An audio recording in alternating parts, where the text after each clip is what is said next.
There is no better title than Clash of the Titans.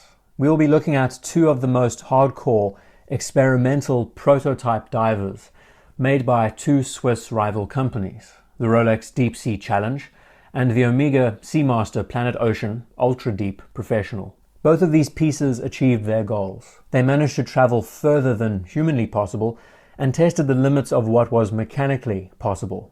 That's really the underlying feat that makes them such fascinating watches to study. Humans couldn't survive a tenth of the depth that these watches actually traveled. So really the whole process of making these is a kind of moot point. The whole idea behind these tests and these experimental pieces was to see what was possible, if it was in fact possible, and if the technologies put into these pieces actually manage to survive the journey. So the thinking was to look at not only their histories very briefly, some specifications about the watches themselves, but also address details like their aesthetics. Did they represent their respective brands as well as they could have? How did they go about tackling this? Was there more thought put into pieces that we may have not seen in the first place? We can start with the Rolex Deepsea Challenge, since it was the first, and because of the original Deepsea Special, it really made the Submariner a household name. In the 1960s, this experimental watch managed to travel 10,916 meters, which is 35,800 feet. Bear in mind that this was over 50 years ago, and it really is one of the most peculiar watches we have ever seen. A stainless steel case with a plexiglass crystal that had an 18mm thickness. We can't exactly call it fashionable nowadays, and it definitely looks overbuilt, but is a prototype in the purest sense. And it's incredible to think that even back then, the technology allowed for a watch to travel that deep. Now there are a few renditions of this prototype around. Some have crystals that are arranged a little bit differently. All of them were made and tested to accompany Captain Don Walsh and Jacques Piccard as they traveled into the Mariana Trench, and it was attached to the outside of the vessel. Really made a lot of history, pushed the Rolex diver to the forefront, and became a legend because of it. So roughly 50 years later, we see the next attempt, the Deepsea Challenge. Most of us know the story, but it was attached to a vessel that James Cameron was piloting as it traveled through the Mariana Trench again. This piece managing to travel 12,000 meters or 39,300 feet. And the specifications are incredible. It managed to withstand 13.6 tons. That's 13.6 thousand kilograms of pressure. The numbers are simply mind-blowing. And again, we can understand why a human would never be able to survive at a depth like that. So addressing the design of the watch, it is very much like a Submariner. We know that after the Deepsea Challenge was made, the Rolex Deepsea was created. The Deepsea was an entirely new line introduced by Rolex under the Sea Dweller name. And it basically is a shrunken down version of the Challenge in every way. But interestingly used the same proprietary technology like the ring lock system on the inside of the case. So the specifications of the Deepsea Challenge, it has a diameter of 51.4 millimeters, ludicrous, a thickness of 28.5 millimeters, and that is down to the sapphire crystal, which measures 14 millimeters in thickness. And the watch really does look like a cartoon, so oversized and overbuilt, but then it has a rating on the dial of 12,000 meters. So it's quite a step up from the standard 300 meters we expect to see on our dive watches.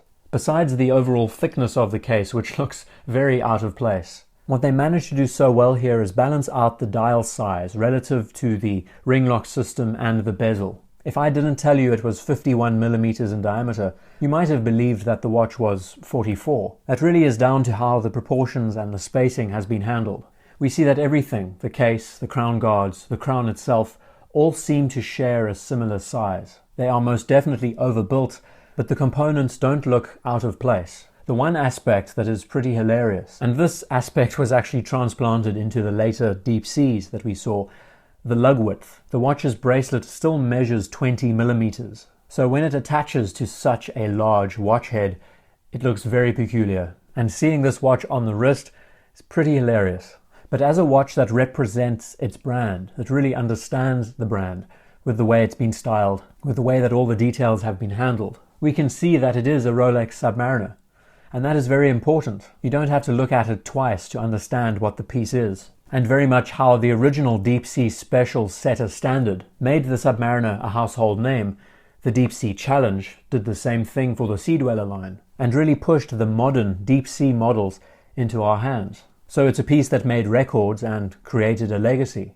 The Omega Seamaster Planet Ocean Ultra Deep Professional, quite a mouthful, was built to be a watch used on a very specific expedition, known as the 5 Deeps. The idea was this watch was to be made and taken down to 5 different areas: the Moloi Deep, the Puerto Rican Trench, the South Sandwich Trench, the Java Trench, and the Challenger Deep. Different areas of the world that are illustrated on the map that you are currently seeing. Now, of course, in this situation, Omega is following in Rolex's footsteps, since the Deepsea Challenge happened in 2012. This watch being made in 2019, technology has improved since then, and they could use that to their full advantage. It took 6 months for this watch to be developed and was made with cutting-edge technology. Unlike the typical Rolex models with stainless steel, this watch went a bit further, the case being forged from grade 5 titanium, and its dimensions, 55mm in diameter, 28mm thick. So again, looks pretty cartoonish. Omega removed the helium release valve that has become such an important aspect to the piece's design aesthetics, and one of the best executions, eliminated the bracelet and created these solid bars that run across the case, allowing for a typical NATO strap to feed through. The great thing about this piece is we can get a better understanding of just what went into the development. Like, for example, the sapphire crystal was sealed without the use of a gasket. The watch, very much like the Deepsea Challenge, was attached to the side of the vessel. And in the end, after reaching its desired depth of 10,900 meters, it managed to keep perfect time for 2 straight days underwater. Stylistically, looking at the Planet Ocean, we see another model that represents its brand very well. And here we see a great use of color.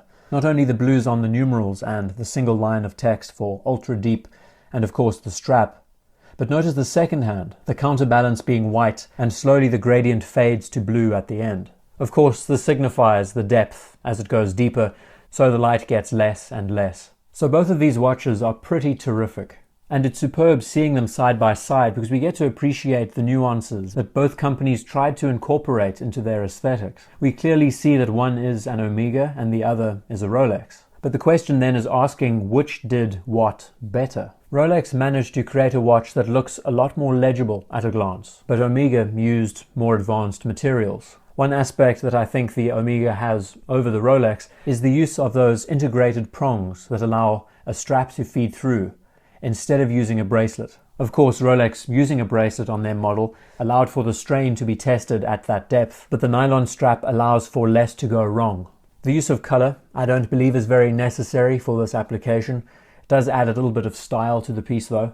One aspect that I believe gives the Ultra Deep an edge is that it doesn't have crown guards and has a much more streamlined aesthetic. It really does look to be an instrument or a gauge that you would attach to a machine. The Deepsea Challenge, on the other hand, looks like a watch.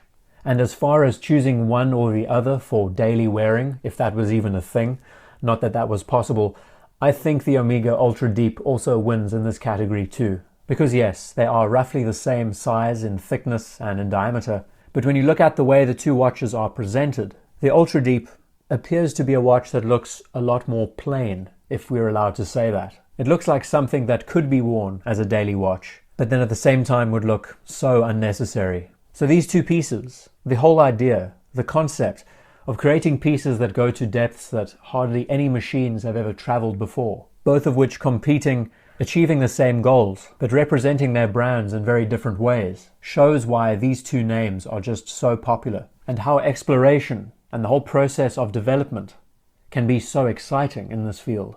Both pieces made history in their own way. Both represent their brands very well, and both adopt cues and styling that we see with their current lineup of watches on the consumer market. It's then really questioning what else is there to achieve with these mechanical machines. If they can travel to the deepest places in the world, what's the next step? One of the greatest extremes has been conquered, traveling to the greatest depths in the world, surviving, and closing off that chapter. What would be next? The first watch on Mars?